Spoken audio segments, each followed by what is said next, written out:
새 정부 출범 1년 만에 윤석열 정권은 민생, 경제, 정치, 외교, 안전을 포기했고 국가 그 자체인 국민을 포기했습니다. 그야말로 오포 정권, 국민 포기 정권이라고 할 수밖에 없습니다. 윤석열 정부는 민생을 포기했습니다. 출범 때부터 수없이 비상벨이 울렸지만 정부는 민생을 방치했습니다. 원재료 물가 상승으로 부득이 가격을 인상합니다. 미안합니다. 골목마다 사정하다시피 내건 이런 안내문들이 즐비합니다. 라면과 김밥 한 줄 먹으려면 10,000원이 넘는 현실. 분식집도 부담스러운 학생들이 발길을 돌립니다. 30년 넘게 사우나를 운영했던 사장님은 치솟는 가스비와 전기요금 때문에 끝내 폐업했습니다. 카페를 운영하는 40대 부부는 전세대출 원리금, 생활비, 교육비 때문에 신용불량자가 되고 말았습니다. 가계부채는 이제 시한폭탄입니다. 올 1사분기 가계부채 총액이 약 1,854조 원입니다.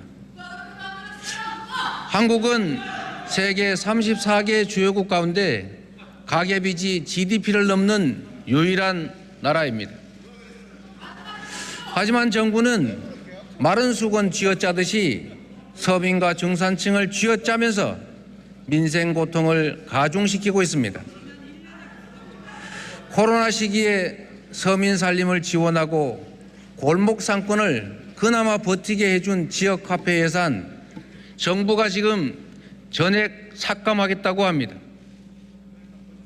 공공기관 채용을 6년 만에 최소로 줄여놓은 정부가 고용 상황이 역대 최고라고 자평하고 있습니다. 그냥 쉬었다 이렇게 말하는 66만 명의 2030 청년들이 이 정부에게는 투명인간으로 보이는 것 같습니다. 양극화와 불평등 심화로 소득 하위 20%의 가구 중에 3분의 2가 빚을 내지 않으면 살 수 없는 소위 적자 가구가 되고 말았습니다. 윤석열 정부는 민생을 포기했습니다. 윤석열 정부의 경제 정책에 대한 긍정 평가는 최하위입니다. 국민 대다수는 경제가 나쁘다고 판단했고 좋아질 것이라는 응답은 극소수에 불과합니다. 올해 6월 OECD가 경제 성장률 전망치를 발표했습니다. 세계 경제는 0.1%포인트, G20은 0.2%포인트씩 상향 조정했는데 우리나라만 3월 0.2%포인트 하향 조정에 이어서 6월에도 0.1%포인트를 또 연이어 하향 조정했습니다. 국내외 기관을 불문하고 성장률 예측치는 매번 낮아져서 저성장의 고착화마저 우려됩니다. 세계 경제는 코로나 불황을 떨치고 정상화 중인데 유독 우리 경제만 후퇴 중입니다. 우리의 핵심 먹거리인 반도체 수출이 급전직하하면서 무역 수지는 15개월째 적자입니다. 최대 흑자국이던 중국은 이제 최대 적자국으로 전환했습니다. 수출로 살아온 대한민국이 수출에 발목 잡힌 나라가 됐습니다. 시장이 알아서 할 것이다. 이런 자유방임적인 사고로는 이 세계사적인 전환의 파고를 결코 넘을 수 없습니다.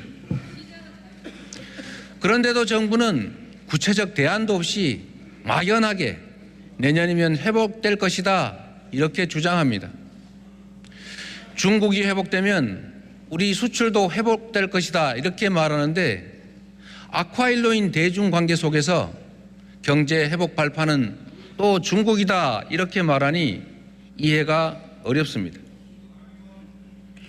무리한 초부자 감세로 부동산, 자산, 금융, 사업소득 세수는 수십조 원까지 줄어서 역대급의 세수 펑크가 예상됩니다.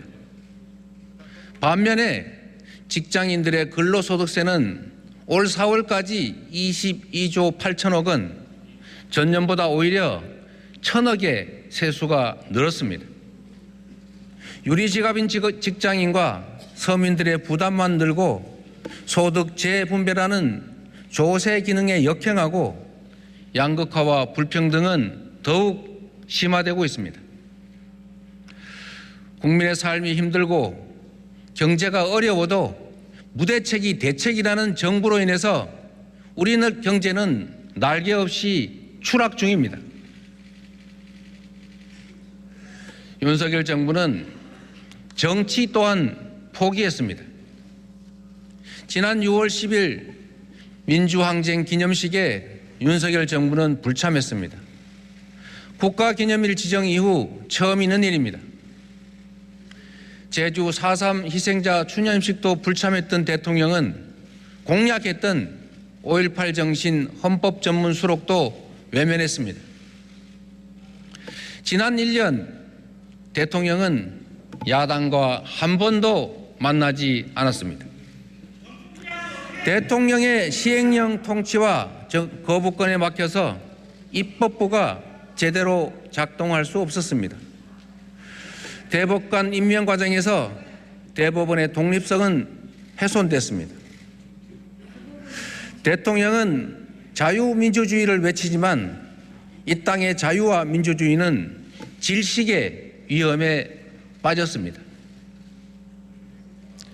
모든 동물은 평등하다. 그러나 어떤 동물은 더 평등하다. 조지 오웰의 소설 동물농장 속 풍자가 2023년 대한민국에서 현실이 되고 있습니다. 헌법 가치를 수호하고 국민 인권을 보호해야 될 검찰은 우리 대통령을 지킨다면서 국민을 향해 쉼없이 칼을 휘두르고 있습니다. 완장찬 감사원은 헌법상 독립기관인 권익위와 선관위를 무릎을 꿇리겠다고 수단 방법을 가리지 않습니다. 검경의 구두발은 제1야당 당사도 국회 사무처도 언론기관도 가리지 않습니다. 하루 평균 1,000건이 넘는 압수수색이 벌어집니다. 무죄 추정, 불구속 수사, 공판 중심주의 원칙은 다 어디로 가고 구속과 기소가 남발되고 있습니다. 압수수색, 구속 기소, 정쟁에만 몰두하는 윤석열 정권을 두고 압구정 정권이라는 비판이 공감되지 않을 수가 없습니다.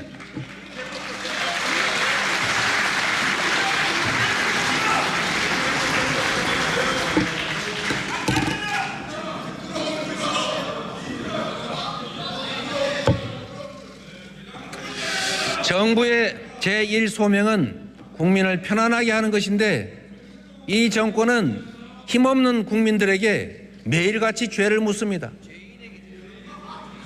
오늘은 양회동 씨가 삶을 등진 지 49일째 되는 날입니다. 노동자의 권리를 위해서 싸워왔던 자신을 공갈 협박범으로 모는 정부를 용납할 수 없다면서 구속심사 직전에 자신의 생명을 던졌습니다. 하지만 정부 누구도 이 죽음에 대해서 반성하거나 책임지지 않습니다. 대장동 수사에서 몇 명이나 죽었어요? 대통령이 말하는 우리 국민에는 정부와 생각이 다른 노조, 시민단체, 국민은 포함되지 않는 것 같습니다. 제4의 권력이라는 언론 상황도 결코 예외가 아닙니다. 감사원이 1년 내내 감사하고 망신을 준 것도 모자라서 임기 2달도 남지 않은 방송통신위원장을 굳이 해임했습니다. 그 자리에 MB 정권의 언론 탄압 선봉장이자 언론 장악 기술자를 앉히려고 합니다. 드라마 더 글로리에 버금가는 학폭 사건인데 이 정부의 인사검증 시스템에서는 문제가 되지 않는 것 같습니다. 윤석열 정권은 마치 오늘만 사는 것처럼 무소불위의 권력을 휘두르고 민주주의를 질식시키고 있습니다. 삼권 분립은 무너지고 입법, 사법, 행정 간의 견제와 균형은 이제 교과서에나 있는 얘기가 되고 말았습니다. 모든 국민은 자유롭다. 그러나 어떤 국민은 더 자유롭다. 이게 바로 오늘 대한민국의 정치 현실입니다.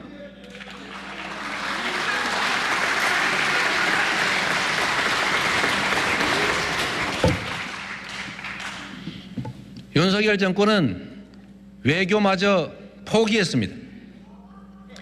나주 공립보통학교 6학년생 양금덕 소녀는 아무것도 모른 채 일제에 끌려갔습니다. 미쓰비시 중공업 나고야 항공기 제작소에서 매일 비행기 녹을 닦고 페인트 칠에 시달리다 결국 오른쪽 눈을 잃고 마침내 청각까지 잃었습니다. 후각을 잃었습니다. 해방된 지 이미 80년 세월이 지났지만 일본은 아직도 강제 동원에 사과하지 않습니다. 오히려 강제 동원 사실을 부인하고 있습니다.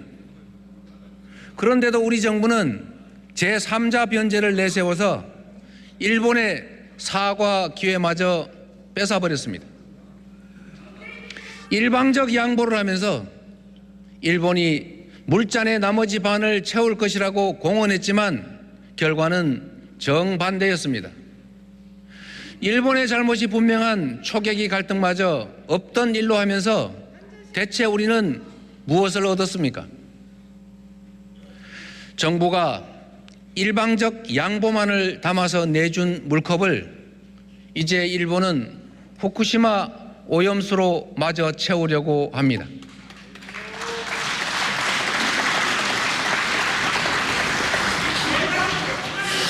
희석된 핵 오염수를 마실 수 있다. 이러는 한덕수 총리님의 말씀처럼 오염수 안전성 홍보에 우리 정부가 일본 정부보다 오히려 더 나서고 있습니다. 외교는 더 이상 보수와 진보, 네 편, 내 편의 진영 문제가 아니라 경제 문제이고 생존의 문제입니다. 외교에는 국익 중심의 전략적이고 신중한 접근이 반드시 필요합니다. 제이크 설리번 미 백악관 국가안보보좌관은 얼마 전에 미국은 디커플링이 아닌 디리스킹과 다양화를 추구한다고 말했습니다. 어제는 블링컨 미 국무장관이 베이징을 방문했습니다. 일본 역시도 지난 12일 상하이에서 중국 외교부와 협의를 가졌습니다. 테슬라, 엔비디아 같은 유수의 미국 기업들이 앞다퉈서 중국을 방문하고 있습니다. 우리도 한미 동맹과 협력을 강화하는 한편으로 경제와 인생의 조속한 안정과 회복을 위해서 중국과의 공급망 협력 체계를 꼼꼼하게 다시 챙겨가야 합니다. 외교에서는 야당도 역할을 분담해야 하고 다방면에서 다양한 공공외교가 필요합니다.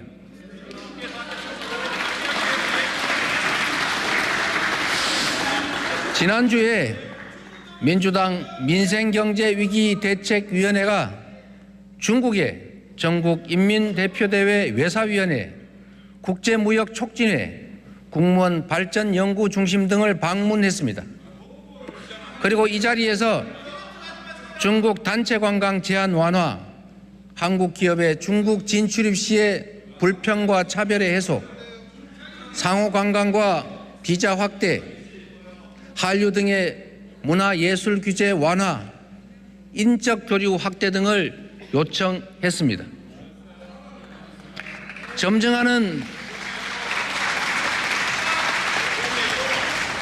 점증하는 북한 도발에 대비해서 한반도의 평화와 비핵화를 위한 중국의 역할도 중요합니다. 후쿠시마 오염수 방류 대응에도 함께 할 일이 많습니다. 글로벌 무한 경쟁 시대의 외교는 국익을 최우선한 전환적인 자율 외교로 전환해 가야 합니다. 실용과 실리의 관점에서 가치와 이익의 균형을 함께 추구해야 되지 않겠습니까?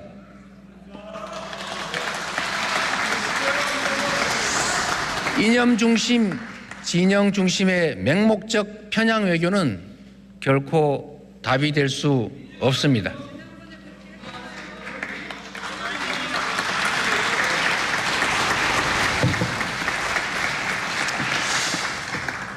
안타깝게도 윤석열 정부는 국민의 생명과 안전마저 포기했습니다. 2022년 10월 29일 이태원에 국가는 없었습니다. 최초 신고는 무시됐고 수차례 구조 요청에도 불구하고 아비규환 속에 믿을 수 없는 참사가 벌어졌습니다. 234일이라는 긴 시간이 지났지만 국가는 아무도 책임지고 있지 않습니다. 수사 후 결과에 따라 조치할 것이라 말했지만 책임지겠다던 당사자들은 안면을 바꿨습니다. 국민 안전의 무한 책임자인 집권 여당은 야사당이 발의한 이태원 참사 특별법을 반대하고 계시지 않습니까? 참으로 비정합니다. 지난주에 일본이 후쿠시마 오염수 방류시설 시운전을 시작했습니다. 우리 어민들은 후쿠시마 오염수 방류는 사형 선고라면서 반대를 할 뿐만 아니라 대책을 요구하고 계십니다. 하지만 정부는 국민의 불안과 우려를 괴담으로 치부하고 사법 조치하겠다고 위협하고 있습니다. 당당하지 못한 처사입니다. 비겁한 처사 아닙니까?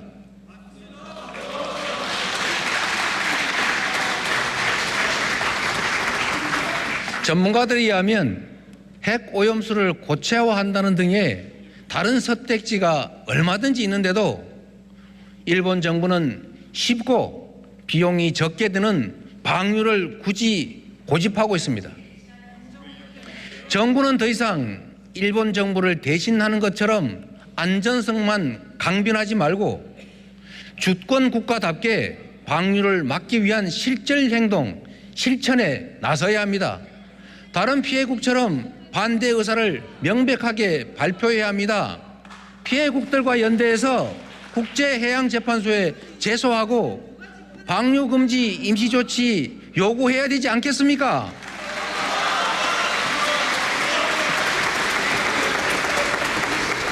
비용이 문제라면 방류를 반대하는 국제사회와 함께 보관 비용을 지원하는 것도 고려해야 합니다. 말도 안 되는 얘기 같지만 방류를 허용할 경우에 생기는 대한민국의 피해보다는 오히려 그것이 더 적은 비용일 것이다. 천문학적 방류 피해를 피하는 현실적인 방안이 될 수도 있다는 생각입니다.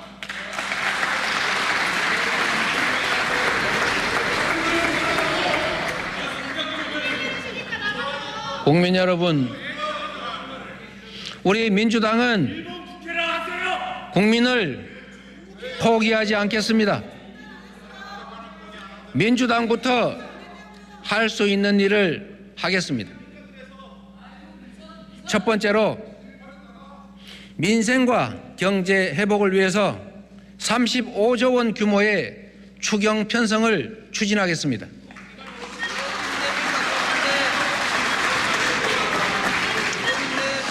고금리로 절벽에 내몰리는 서민들부터 구해야 합니다.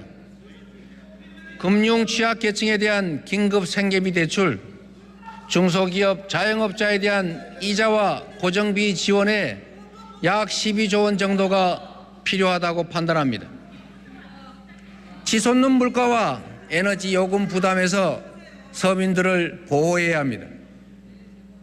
물가 피해 계층을 중심으로 에너지 물가 지원금, 소상공인 자영업자들을 위한 가스 전기요금 지원, 농민들을 위한 농업 전기요금 지원, 지역화폐 예산 증액 등을 위해서 약 11조 원이 필요하다고 판단합니다. 주거 안정을 위해서 최소한의 삶을 보장할 수 있는 지원 예산을 편성해야 합니다. 미주택, 주택 매입을 해서 공공임대로 전환할 기회입니다. 전세보증금 이자 지원과 PF 배드뱅크 설립 등의 총 7조 원 정도의 예산이 필요합니다. 경기 불황기가 바로 정부가 활동할 때입니다. 추락하는 경제를 살리기 위해서 신속한 경제 회복 프로젝트를 가동해야 합니다. 아리백 대비와 같은 재생에너지 인프라 구축, 미래 성장을 위한 디지털 인프라 구축, 경기 회복을 위한 SOC 인프라 구축 등에도 4조 4천억 정도가 투입돼야 합니다. 그 밖에 전세 사기 피해 지원, 취약 청년 지원 확대, 국민안전 강화 등에도 재정 지원이 반드시 필요합니다. 정부가 의지만 있다면 세계잉여금, 업무추진비나 특활비 감액, 불용 확정된 사업의 감액 등으로 국채 발행 규모를 최소화할 수 있지 않습니까? 현재의 경기 침체 상황, 그리고 국민들의 민생 고통, 그리고 재정 운용의 효율성을 고려한다면 국채를 다소 늘려서라도 재정이 경제 회복을 위한 역할을 해야 할 때라고 생각합니다.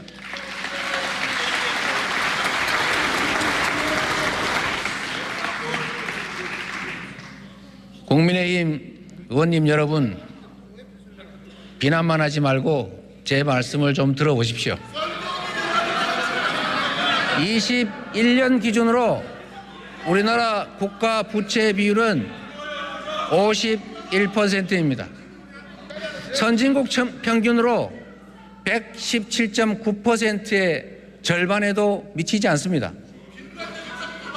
미국 128.1%, 일본 262.5%, 안정적 경제를 자랑하는 독일도 70%에 달합니다.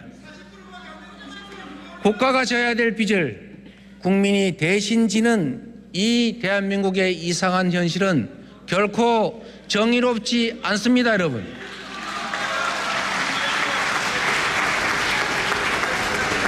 적시의 재정 지원은 사후 약방문 비용을 아끼는 길이기도 합니다. 정부 여당도 추경 필요성을 이해하시고 지혜를 모아주시기를 당부드립니다. 두 번째, 전세 사기 대책을 시급하게 보완하겠습니다. 가슴에 태극마크를 달았던 30대 전세 사기 피해자가 기댈 곳 없는 현실을 죽음으로 탄원하겠다는 유서를 남기고 목숨을 끊었습니다. 그런데 국토부 장관께서는 모든 사기는 평등하다, 이런 해괴한 명언을 남기면서 전세 사기에 대한 국가 책임을 회피했습니다. 전세 대출은 국가 보증이 있어서 가능했습니다. 임대차 시장의 여러 문제는 수십 년간 방치되어 왔습니다. 전세 사기는 관련 기관들의 미비한 예방책과 제도적 허점을 파고든 범죄입니다. 해당 사태에 책임 있는 기관과 정부가 일부나마 책임을 분담하는 것은 너무나 당연한 일 아니겠습니까? 여야 합의 결과라는 점에서 제정된 전세 사기 피해 특별법은 매우 의미가 큽니다. 그러나 법 통과는 끝이 아닌 시작이 돼야 합니다. 공공에 의한 피해 직접 구제 조치로 채권 매입, 사후 정산 제도가 꼭 필요합니다. 전세 사기 피해자를 위한 추가 입법에 민주당이 나서겠습니다.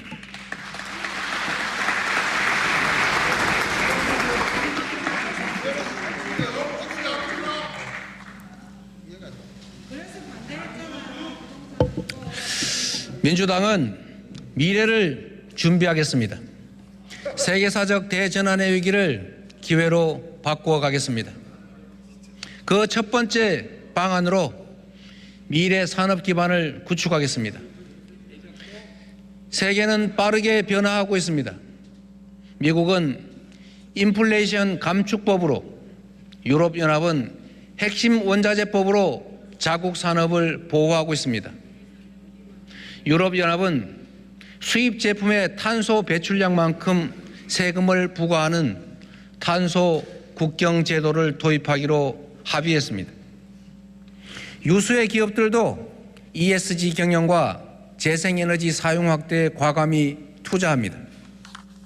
애플과 테슬라 같은 글로벌 기업들은 RE100, 즉 재생에너지를 100% 사용한 제품만 구매하겠다. 재생에너지로 생산하지 않은 제품은 구매하지 않겠다는 원칙을 발표하고 시행하고 있습니다.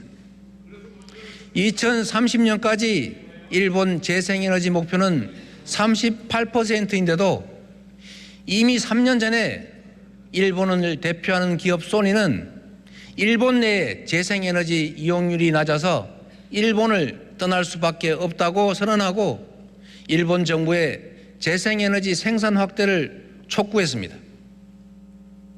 그런데 윤석열 정부는 우리의 2030년 재생에너지 목표를 21.6%로 되레 낮췄습니다.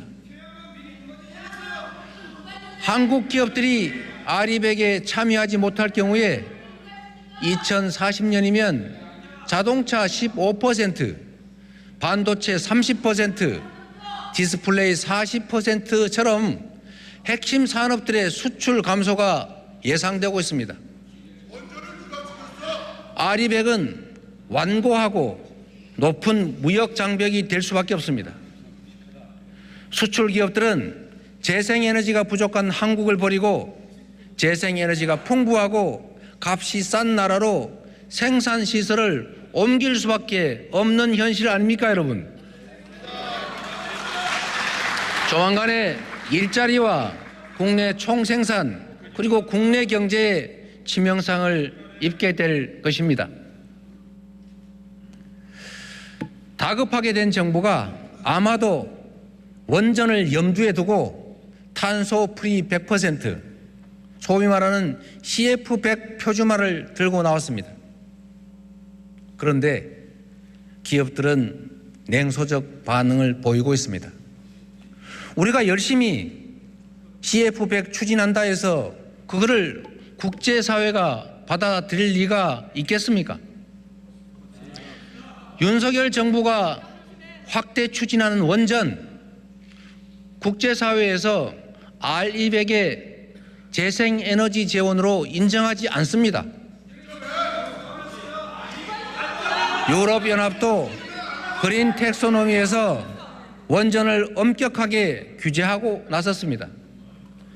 2050년까지 고준위 방사성 폐기물 처리장 확보, 2025년부터 신규 원전 건설과 수명 연장 원전에는 사고 저항성 핵연료 사용, 이런 조건을 붙였는데 대한민국이 이 조건을 충족하는 것은 사실상 불가능하다는 게 현실 아닙니까? 정부의 에너지 정책의 전면적 전환을 촉구합니다. 재생에너지의 신속한 확보는 우리 산업과 경제의 생사 문제입니다. 위기는 기회로 만들어야 합니다. 에너지 위기 역시 우리 학이 따라 얼마든지 성장의 기회로 만들 수 있습니다.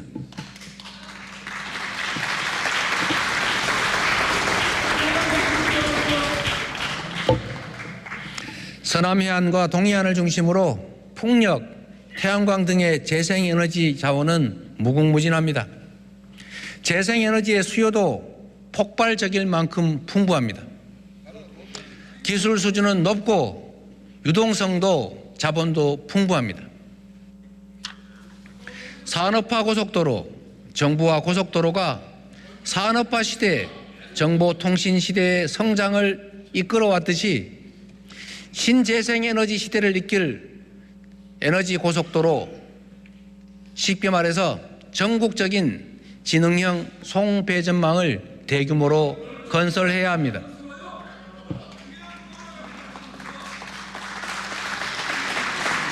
경기 불황기에 정부의 대대적인 인프라 투자, 이게 바로 일자리를 만들고 경기 침체를 막고 미래 경제와 성장의 기반을 구축하는 일석다조 효과를 낸다는 거 경제의 상식 아닙니까? 2030년 재생에너지 목표부터 글로벌 추세에 맞춰서 30% 이상으로 상향해야 우리 기업과 경제의 국제 경쟁력을 확보할 수 있습니다. 둘째로 벤처 스타트업 활성화에 총력을 다하겠습니다. 자원이 빈약하지만 인적 자원이 풍부한 우리나라는 혁신적인 제품과 서비스를 개발하는 벤처 스타트업의 성장과 육성에 생존이 달려있다, 이렇게 말해도 과언이 아닙니다. 그런데 코로나19 팬데믹 기간에도 고속 성장하던 벤처 스타트업 투자가 작년 하반기부터 곤두박질 치고 있습니다. 업계의 신음이 깊어지고 있습니다. 올해 1분기 벤처 투자는 이미 작년 동기 대비해서 60% 이상 급감했습니다. 펀드 결성도 작년 동기에 비해서 78.6%나 추락했습니다. 그런데도 정부의 모태펀드 예산은 4,135억 원으로 작년에 5,200억, 2021년에 1조 700억 원에 비해서 대폭 줄어든 게 현실입니다. 윤석열 정부는 민간이 주도하는 벤처 투자 생태계를 조성한다고 하면서도 벤처 스타트업계의 현실을 외면하고 있습니다. 벤처 스타트업이 성장하려면 국가의 뒷받침이 필수적입니다. 모든 것을 시장화라면서 민간에 떠넘기지 말고 모태펀드 확충, 세컨더리 펀드 확대, 창업 기업의 자유로운 활동을 위해서 규제 완화 특구를 만들어야 하지 않습니까? 이게 바로 정부가 할 일입니다. 쉽지 않은 일이지만 벤처 스타트업이 활동하기 좋은 나라, 민주당이 최선을 다하도록 하겠습니다.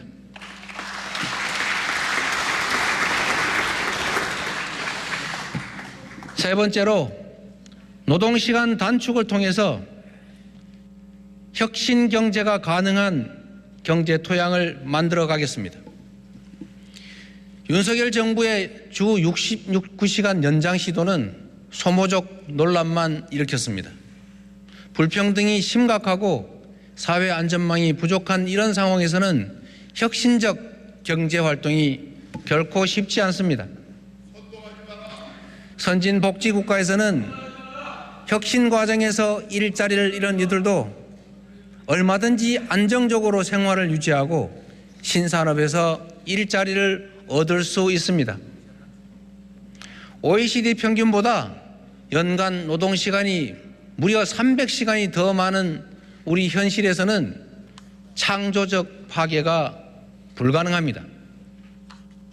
이제 주 4.5일제 도입을 시작으로 주 4일제 사회로 점차 나아가야 합니다.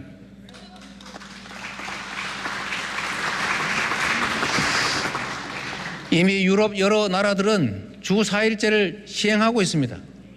생산성이 떨어질 것이다 라는 예측은 빗나갔고 오히려 이직률만 현저하게 떨어졌습니다. 미국에서도 근무 시간을 주 32시간으로 줄이는 법안이 공식 발의됐습니다. 노동시간 감축은 한마디로 글로벌 스탠다드입니다.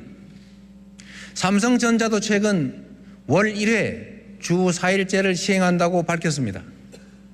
SK, CJ E&M, 카카오 게임즈 같은 데에 이어서 삼성전자의 부분적인 주 4일제 시행으로 우리 기업들의 근무 단축 실험도 점차 확산돼 가고 있습니다. 아무리 험해도 어려운 길이라도 가야 할 곳이라면 길을 만들어 가야 하지 않겠습니까? 없는 길을 만들어 내는 것이 바로 정치입니다. 가능한 영역부터 한 발 한 발 나아갑시다.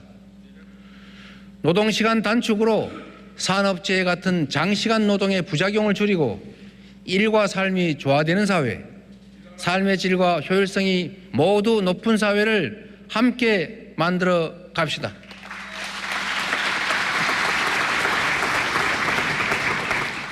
치열한 혁신으로 어제의 민주당과 경쟁하겠습니다. 국민 여러분께서 정권의 이 무도한 실정 앞에서도 선뜻 민주당에 마음을 주지 못하는 것을 아프게 자성합니다. 1년 만에 국민이 정권을 포기했지만 민주당이 그 분노와 실망을 희망과 기대로 바꾸지 못하고 있습니다. 국가의 미래를 개척하고 국민의 삶을 책임진다는 기본적인 책무 외에 국민의 눈높이에 맞춰서 필요한 모든 것들을 바꿔 나가겠습니다. 더 이상 윤석열 정권과 경쟁하지 않고 어제의 민주당과 경쟁하겠습니다.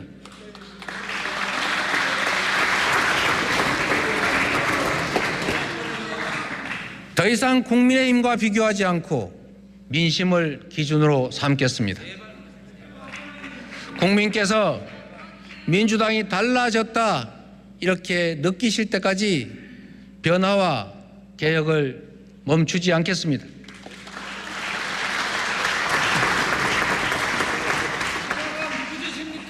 억압적 통치는 순식간에 사회를 망가뜨립니다.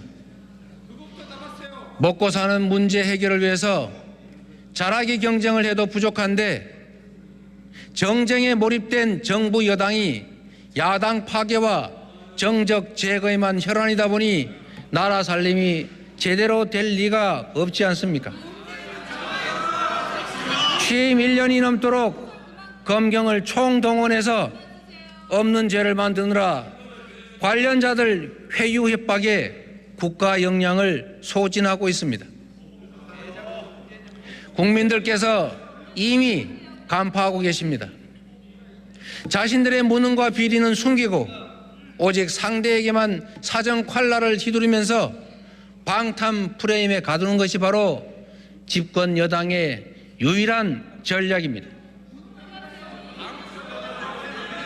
저를 겨냥해서 300번도 넘게 압수수색을 해온 검찰이 성남시와 경기도의 전 현직 공직자들을 투망식으로 전수조사하고 강도 높은 추가 압수수색을 계속하고 있습니다.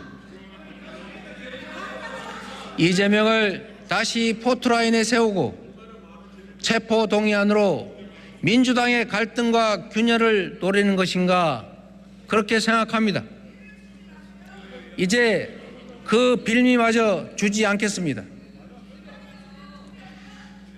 저를 향한 저들의 시도를 용인하지 않겠습니다. 저에 대한 정치 수사에 대해서 불체포 권리를 포기하겠습니다.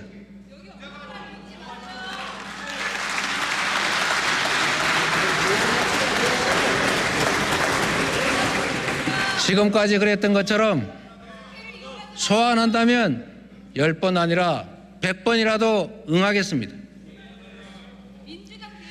구속영장을 청구하면 제발로 출석해서 영장 실질 심사 받고 검찰의 무도함을 밝히겠습니다.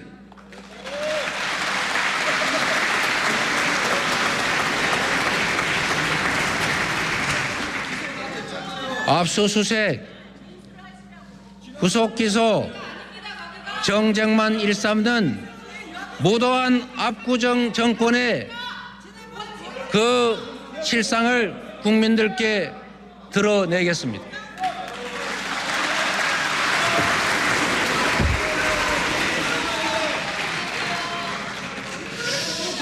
국민의 삶을 지키는 기본사회를 만들어 가겠습니다. 윤석열 정권의 지난 1년은 국가가 국민의 삶에 얼마나 큰 영향을 끼치는지 절실히 느끼게 했습니다. 반대로 정치가 제 역할을 다하면 얼마든지 더 나은 세상을 만들어낼 수 있다는 것도 알게 했습니다. 우리는 30년 후의 미래, 우리 다음 세대가 살아갈 세상을 준비해야 합니다.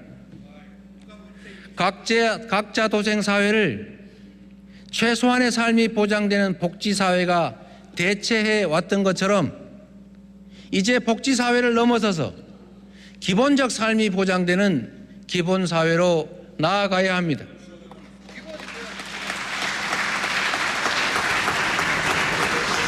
원하는 모두가 일할 수 있고 노동소득만으로도 얼마든지 삶을 지속할 수 있다는 것은 이제 더 이상 진실이 아닙니다.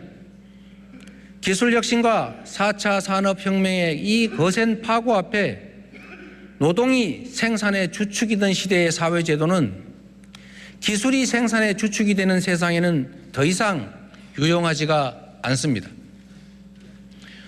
민주당은 당내에 기본사회위원회를 구성하고 기본사회 2050 비전 수립에 박차를 가해왔습니다. 이미 시행되고 있는 아동수당처럼 부분적 단계적으로 기본소득을 시행하고 확대해가면서 국민의 실질 소득을 늘리고 삶의 질을 개선해 나가야 합니다.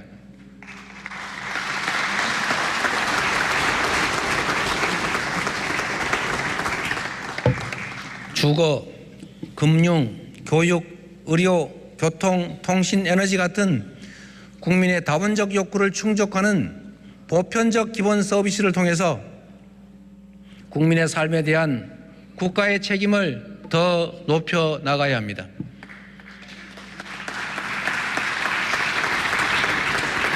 재생에너지 같은 미래경제 인프라 구축과 신산업의 육성으로 기본사회로 나아갈 경제적, 재정적 역량을 갖춰야 합니다. 국민을 포기한 윤석열 정권의 각자도생 정글사회를 넘어서서 안정되고 풍요롭고 희망 넘치는 세상을 만들어 나가겠습니다.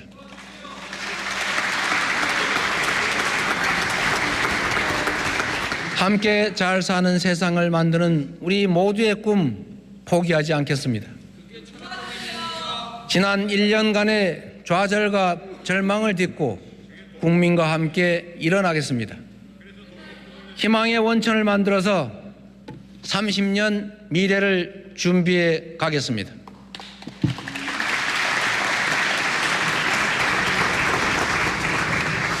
대통령께서 국가를 대표해 외교 순방길에 나서셨습니다. 국민의 한 사람으로서 큰 성과를 내시고 건강하게 귀국하시기를 기원하고 응원합니다. 고맙습니다.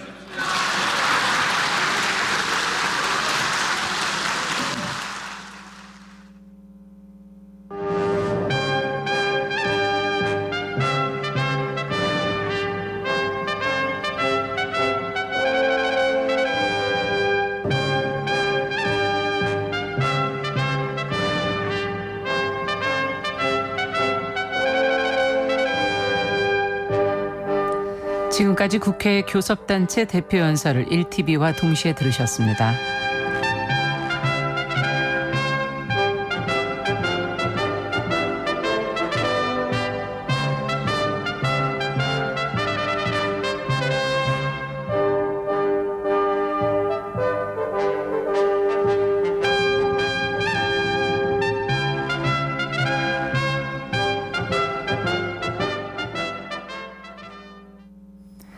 지금 시각은 11시 50분입니다. KBS.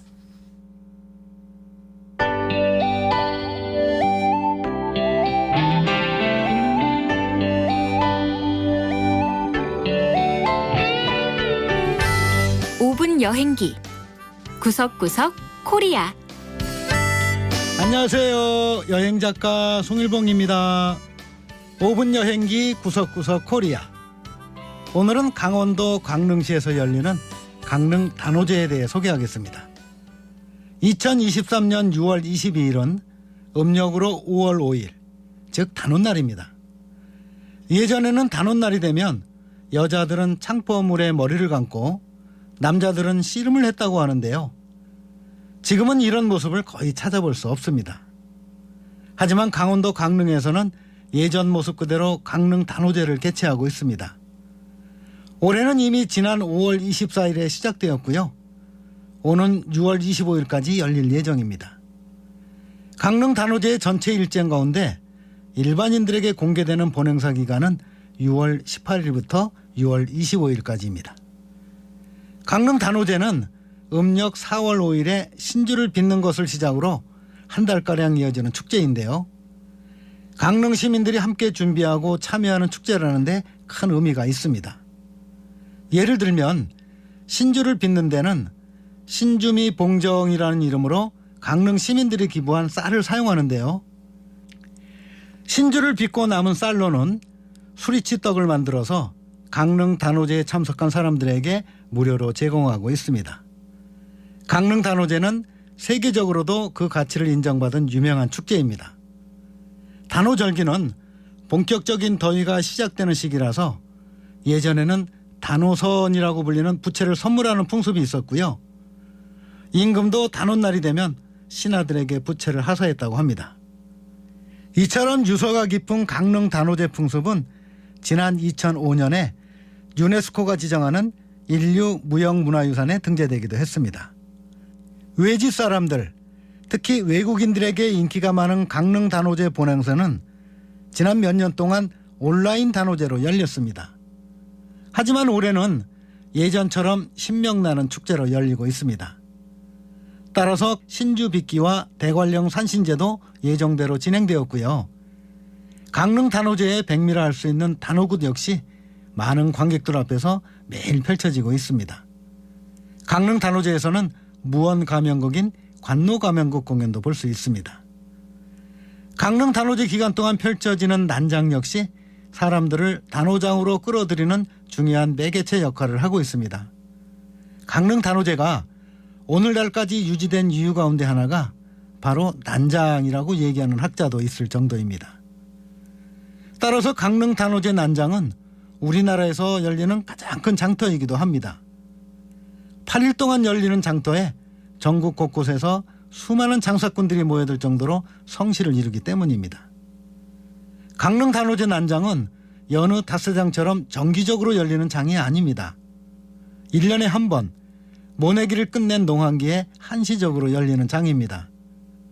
그래서 예전에는 강릉 단오제가 시작되면 집에서 부리는 모습에게 새옷 한 벌과 약간의 술값을 지어서 난장으로 내보냈다고 합니다. 비록 지금의 강릉 단오제 난장은 다분히 소비적이고 즉흥적인 모습으로 변해버렸지만 강릉 단오제라는 굵직한 축제 덕분에 다른 어떤 장보다 활기가 넘칩니다. 강릉 단오제는 우리나라에서 가장 크고 오래된 민간 주도의 축제입니다. 그 역사도 꽤 오래되었습니다. 고려사에 태조 왕건과 명주 장군 왕순식의 대화에 대관령에서 제사를 지냈다라는 기록이 있고요. 원령체 고려가요인 동동의 후렴구에는 단오를 뜻하는 수린날이 표기되어 있기도 합니다. 이 같은 기록들을 토대로 강릉 단오제의 역사는 최소한 1000년이 넘은 것으로 추정하고 있습니다. 5분 여행기 구석구석 코리아. 오늘은 강원도 강릉시에서 열리는 강릉 단오제에 대해 소개했습니다. 지금까지 여행작가 송일봉이었습니다.